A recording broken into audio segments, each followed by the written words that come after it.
For thousands of years, every morning and evening, Jewish people have prayed these well-known words as a way of expressing their devotion to God. They're called the Shema. Hear, O Israel, the Lord is our God, the Lord is one. And as for you, you shall love the Lord your God with all of your heart, with all of your soul, and with all of your strength. We're going to look at the second key word here, Lord, written in all capital letters. This is the personal name of Israel's God.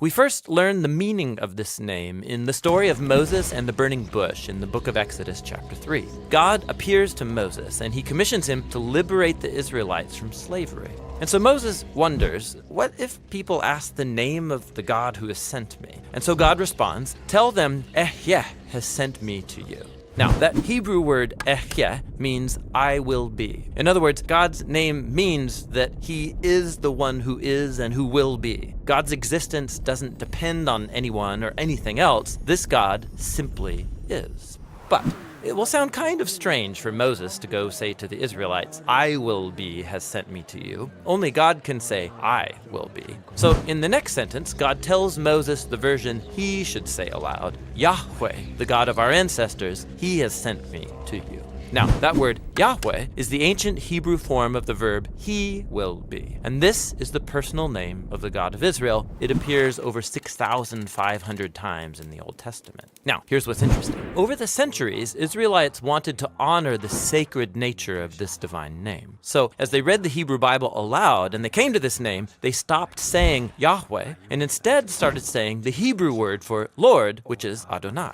Now, this practice has been continued throughout the centuries, and so later, when people started translating the Bible into English, they adopted the same practice. Instead of spelling out the divine name, they translated it as Lord, spelled in all capital letters. Okay, you got that? Good, because there's more.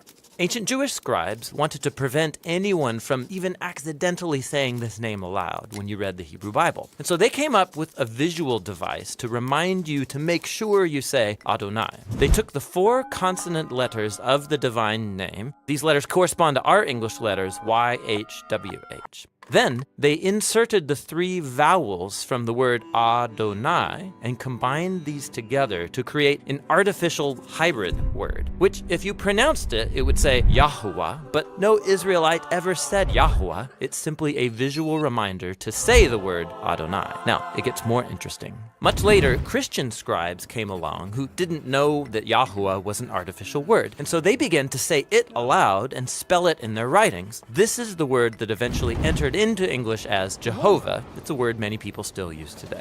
But the main thing is, the word Lord in all capital letters is an indication of the divine name. Don't confuse it with the word Lord in your English translations that's not in all capital letters. That is the actual Hebrew word Adon, which just means Lord or master. This word can refer to people like kings or the master of a servant, even a shepherd over his sheep. And sometimes biblical authors will use this word to refer to God, like in the phrases, the Lord of all the earth or the Lord of lords. But behind all of these words, Jehovah, Lord, Adonai, stands the original divine name of the God of Israel. It refers to the one who was, who is, and who forever will be.